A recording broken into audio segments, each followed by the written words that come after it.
Today we're making popsicle cookies that are too cool to melt. Hi, I'm Leslie with Leslie's Cookies and Treats, and if you love decorating sugar cookies or you want to learn how, you're in the right place. Let's decorate together. So all of the supplies for these cookies are listed in the description. I hope you'll decorate along with me. I'm going to start by outlining and flooding the popsicle stick with my tan colored royal icing in about a 15-second consistency. And then I'll use my scribe, or you can use a toothpick to settle this icing down. And then I actually let my popsicle sticks dry completely while I went on to a different project, but you don't have to do that. You can always do this part here at the end. So again, once your popsicle sticks are dry completely, I used a fan brush and some edible ink, and I just kind of made some streaky lines on it to make it look a little bit like wood grain. And then I took a dampened paintbrush and wiped off all of the water on a paper towel and just kind of streaked it a little bit more in an up and down motion so it kind of looked like wood grain or like a popsicle stick. And again, this can be done at the very end when your popsicles are all the way dry after you've flooded and decorated the whole thing. Now that I'm done adding some lines to my popsicle stick with the edible marker, I'm going to take my orange royal icing in a 15-second consistency and outline and flood in the popsicle.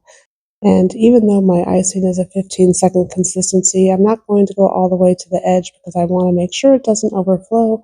I'm just going to use my scribe, or you can use a toothpick, to get your icing all the way out to the edge and pop any air bubbles.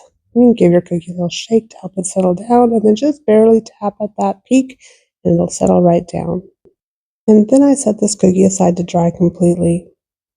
I just absolutely love these popsicles. They were inspired by Cuddly Cute Designs Cool Popsicles, and I'll leave a link for that in the description.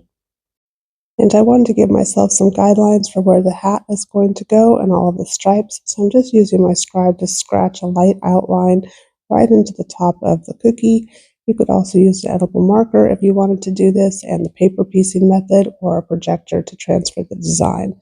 And now I'm just going to outline my hat and my white royal icing in about a 15-second consistency. And then I'm going to use a wet on wet effect to fill in all of these stripes. And I'll start with the center stripe and fill that in with my white icing. I'm not going to go quite all the way to the edge because I don't want it to overflow, but I still want it to be full and not to have any craters. So I'm going to really make sure that my icing gets all the way down to the cookie by using an up and down motion with my scribe, before coming back in with my red icing and filling in the section right next to it, and then using my scribe again to make sure that the icing gets all the way down to the cookie, and then continuing on immediately on the other side so that the two colors, the white and the red, will blend together with a wet on wet effect. And I'll just keep going until the hat is finished. Flooding in each section with the right color, and then using my scribe to settle that icing down. And one thing I forgot to mention is you need to make sure your scribe or your toothpick is clean every time you change colors. And then move on down to the hat brim and just flood that in with your red icing. Once again, using your scribe to make sure the icing is all the way down to the cookie and you pop any air bubbles. And then while we wait for that to dry, I actually made a royal icing transfer sheet so that the glasses would be exactly the right size for these cookies. And you can get that on my website.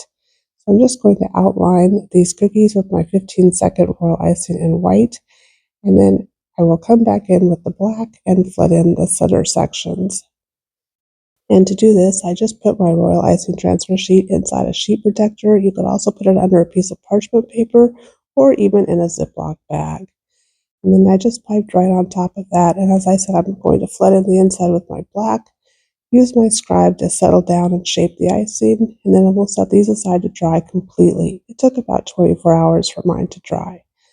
And now I've got my cute little cookie here, and I'm just going to pop off one of these royal icing transfer sunglasses and put a little dab of icing on the back, and then we can adhere it to the cookie. And this is absolutely my favorite part, putting on these final details that just bring your cookie to life, and this is certainly one cool popsicle. So I just put a dab of royal icing in the back. I use the same color as the background in case it smears out from underneath. And then I'm just going to put a little nose right in the center here, using my orange royal icing in the 15-second consistency. And once again, using my scribe to make sure the icing gets all the way down to the cookie and I pop any air bubbles. And now I'm using my purple royal icing to finish the hat by just making that little strap at the back of the ball cap. and the button on the top. Once again, settling the icing down with my scribe. And then I have a black edible marker, and I'm just going to draw on a little smirk here. And these popsicle sugar cookies are camera ready and cookie cool. And these popsicles are perfect for summer parties, gifts, or Insta-worthy pics. And they're as fun to decorate as they are to eat. And you can also make them on sticks just like real popsicles, and check out my video tutorial for that. I hope you children enjoyed this video tutorial. Please be sure to hit that like and subscribe button, and I'll see you in the next one.